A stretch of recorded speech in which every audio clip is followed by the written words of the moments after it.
आज हम लोग क्लास 9th का सेकेंड चैप्टर बहुपद करने वाले हैं, जिसमें हम लोग जानेंगे कि बहुपद क्या है, बहुपद को कितने वर्गों में वर्गीकृत किया गया है। इन सब तथ्यों के बारे में हम लोग जानकारी प्राप्त करेंगे। तो पहले आइए हम लोग शुरू करते हैं कि बहुपद है क्या, बहुपद किसे कहते हैं। तो बहुपद होता है एक विशेष प्रकार का बीजीय व्यंजक होता है, जिसमें चर का घात क्या रहता है, पूर्ण संख्या रहता है। तो उस बीजीय व्यंजक को हम लोग क्या कहने लगते हैं, बहुपद कहने लगते हैं। जैसे उदाहरण के लिए हम लिखे x+4 लिखे हैं यहाँ पर, तो यहाँ पर चर यहाँ पर है x और 4 क्या है, अचर राशि है। यहाँ पर चर कौन है, यहाँ पर चर है x और 4 क्या है, अचर राशि है। यहाँ पर चर x का घात कितना है, यहाँ पर चर x का घात 1 है, इसीलिए x+4 क्या हो जाएगा, हमारा बहुपद हो जाएगा, क्योंकि इसमें चर का घात क्या है, पूर्ण संख्या है। उसी प्रकार से एक अगला उदाहरण लेते हैं। उदाहरण के लिए 2x² + 3x + 6 लिखे हैं। तो यहाँ भी देखते हैं कि चर का प्रत्येक घात जो है यहाँ पर 2 है और यहाँ 1 है। यहाँ पर इस उदाहरण में भी चर का प्रत्येक घात पूर्ण संख्या है, इसीलिए 2x² + 3x + 6 भी एक बहुपद हो जाएगा। इसी प्रकार से 5/2x² + 3x³ + 6x + 4 ये भी क्या है, बहुपद होगा, क्योंकि इसमें चर का प्रत्येक घात सभी जगह देख रहे हैं कि प्रत्येक घात क्या है, पूर्ण संख्या है। इसीलिए हम इस तरह के बीजीय व्यंजक को हम लोग बहुपद कहते हैं। और बहुपद पहचानने का नियम हम लोग आगे सीखते हैं कि बहुपद कौन होता है और बहुपद कौन नहीं होता है, किसको हम लोग बहुपद कहते हैं और किसको हम लोग बहुपद नहीं कहते हैं।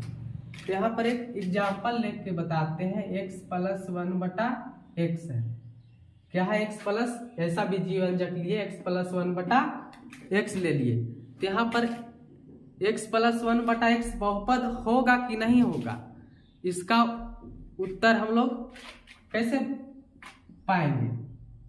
x है और 1/x को हम लोग क्या लिख सकते हैं, x पर पावर -1, बटा के नीचे पावर +1 है, बटा के ऊपर चल गया, गुना में चल गया, तो क्या हो गया, x पर पावर x का घात -1 हो गया। इसीलिए यहाँ पर x+1/x को क्या लिख सकते हैं, x पर पावर -1।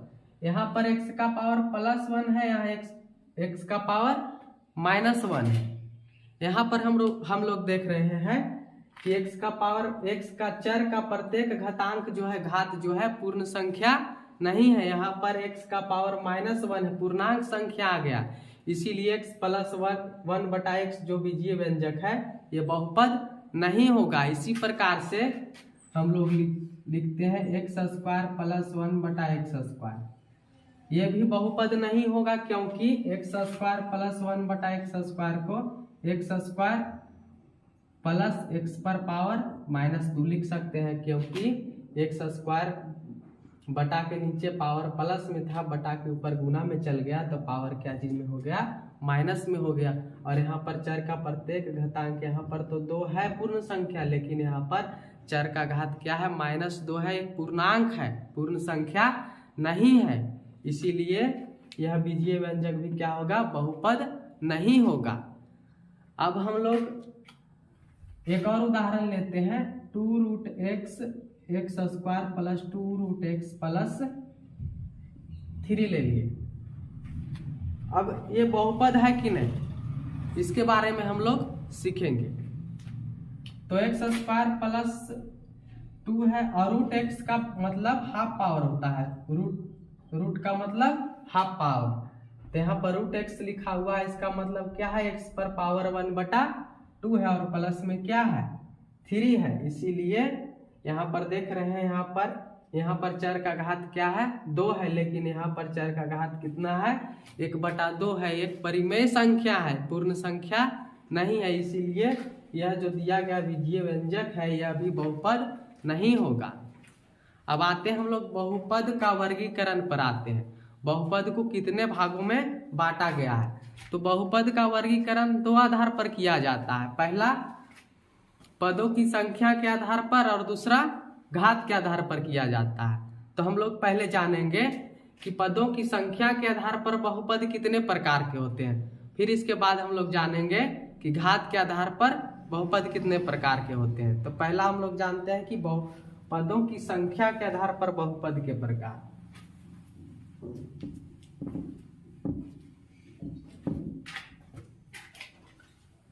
पदों की संख्या के आधार पर बहुपद के प्रकार।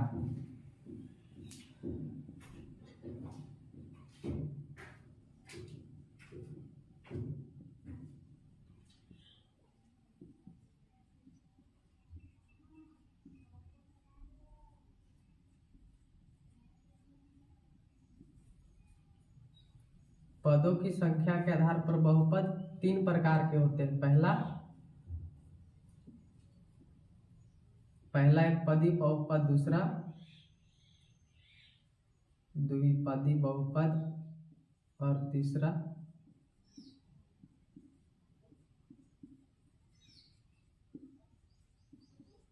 त्रिपदी बहुपद होता है। पदों की संख्या के आधार पर बहुपद हम लोग तीन प्रकार का जनरली पढ़ते हैं। वैसे तो बहुत सारा होता है, बहुत पद होता है इसमें बहुपद में, लेकिन हम लोग को पढ़ना है तीन पदों तक जनरली पढ़ना रहता है। तो इसीलिए हम लोग पहला आते हैं पदी बहुपद पर चर्चा करते हैं। एक पदी बहुपद तो सिंपल सा नाम ही से पता चल रहा है, एक पदी बहुपद अर्थात जिसमें एक पद होगा उसे क्या कहेंगे, एक पदी बहुपद। जिस पद में क्या होगा, जिस बहुपद में एक पद होगा उसे एक पदी बहुपद कहेंगे। उदाहरण के लिए हम लोग लेते हैं 2x² लेते हैं, 3x 4 हो गया,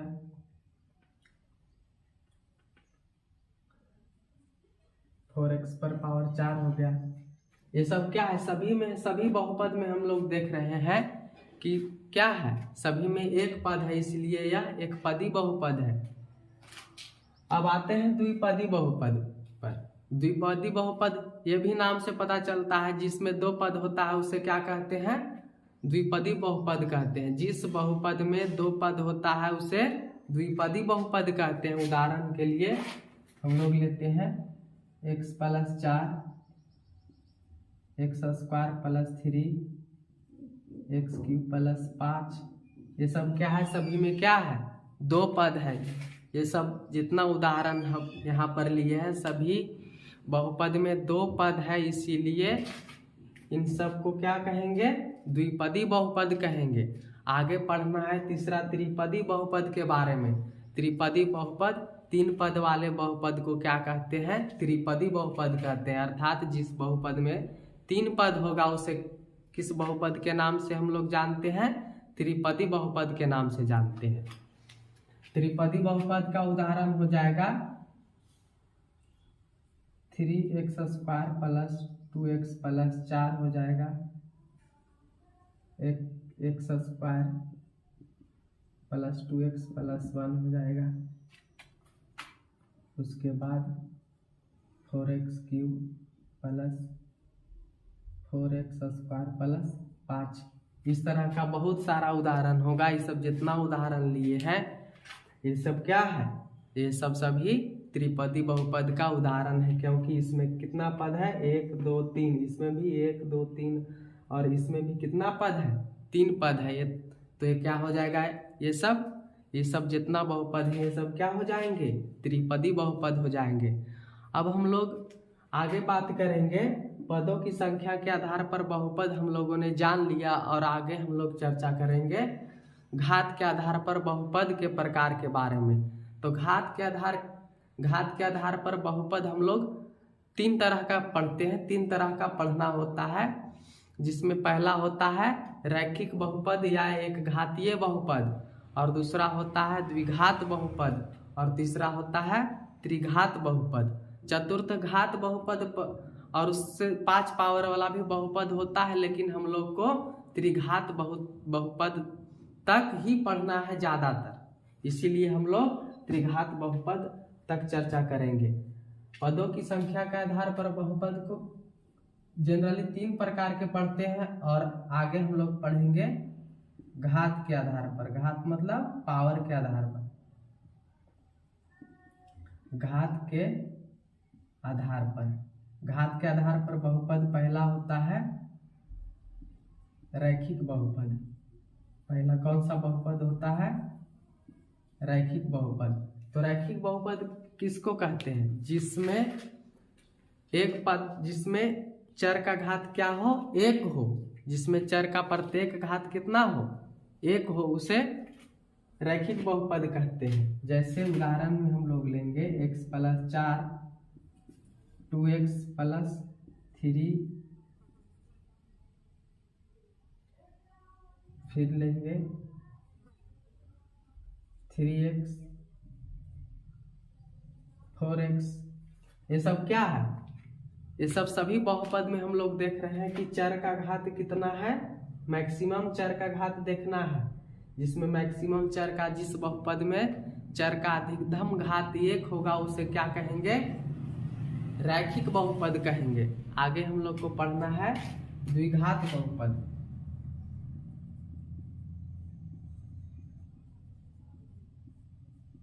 द्विघात बहुपद, द्विघात बहुपद किसे कहते हैं? 2 घात वाले बहुपद को क्या कहते हैं? द्विघात बहुपद कहते हैं। जिस बहुपद में चर का अधिकतम घात 2 रहता है उसे क्या कहते हैं? द्विघात बहुपद कहते हैं। इसमें अधिकतम घात कितना रहना चाहिए? 2।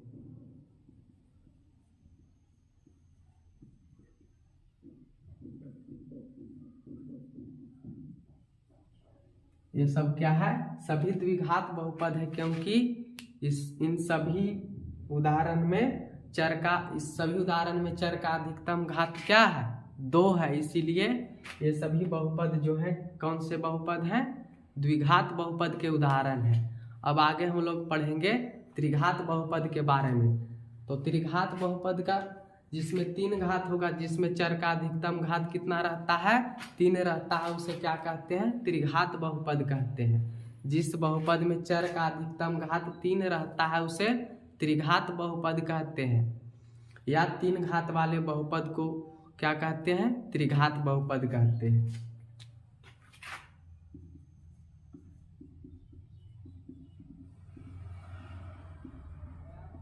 त्रिघात बहुपद उदाहरण के लिए 3x³ हो जाएगा, 3x³ + 4x² + 3x + 1,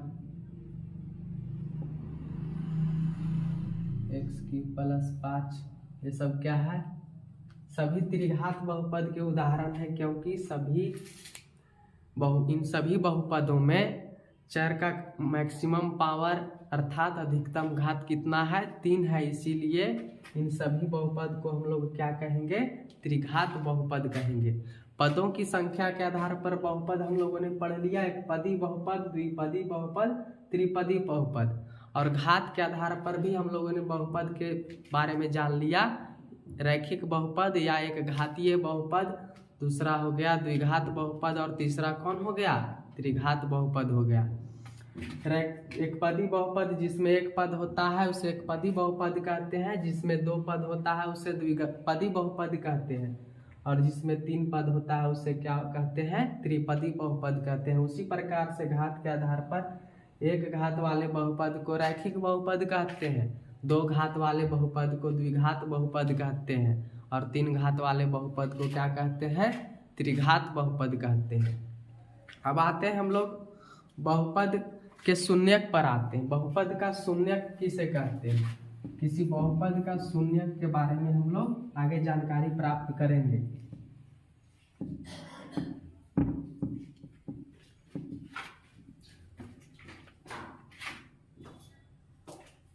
बहुपद के शून्यक।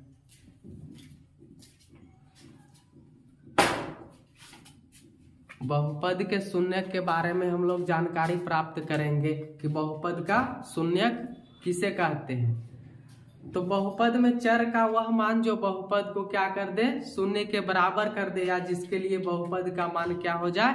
शून्य के बराबर हो जाए, तो उसे ही बहुपद का शून्य कहते हैं। उदाहरण के लिए जैसे हम एक बहुपद लेते हैं x² + 2x प्लस 1 लिए एक बहुपद, तो इसका शून्यक कौन होगा उसके बारे में हम लोग जानकारी प्राप्त करेंगे। तो यहाँ पर चर के स्थान पर कितना रख कर देखते हैं। मान लिए कि बहुपद क्या है, px बराबर, बहुपद को साधारणतः px, gx, fx, qx आदि से सूचित किया जाता है। तो यहाँ पर हम लोग मान लिए कि बहुपद px क्या है, x² प्लस 2x प्लस 1 क्या है, एक बहुपद है। इसमें चर के स्थान पर हम लोग रख करके देखें -1 रख करके देखते हैं। तो जहाँ चर है, चर x है, वहाँ कितना रखेंगे, -1 रखेंगे।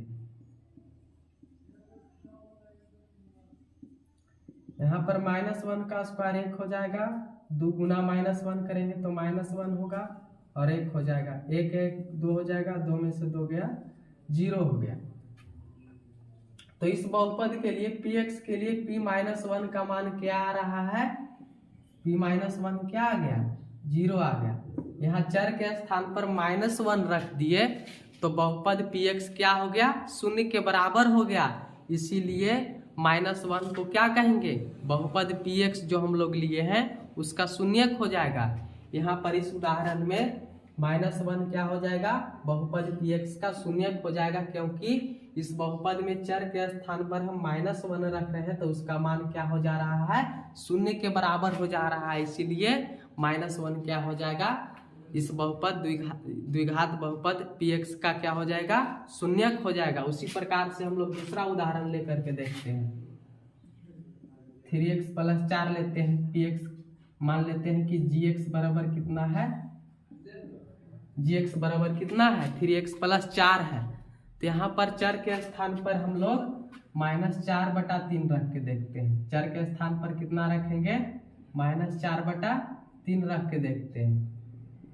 तो जहाँ जहाँ चर x है वहाँ -4/3 हमको रखना पड़ेगा।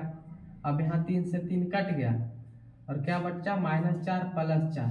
अब -4 प्लस 4 कट के क्या हो गया, 0 हो गया। यहाँ भी हम देख रहे हैं कि बहुपद gx के लिए g-4/3 का मान क्या हो रहा है, 0 हो रहा है। अर्थात इस बहुपद में चर के स्थान पर -4/3 रख रहे हैं तो बहुपद का मान क्या हो जा रहा है, 0 के बराबर हो जा रहा है। इसीलिए -4/3 बहुपद gx बराबर 3x प्लस 4 का क्या हो जाएगा, शून्यक हो जाएगा।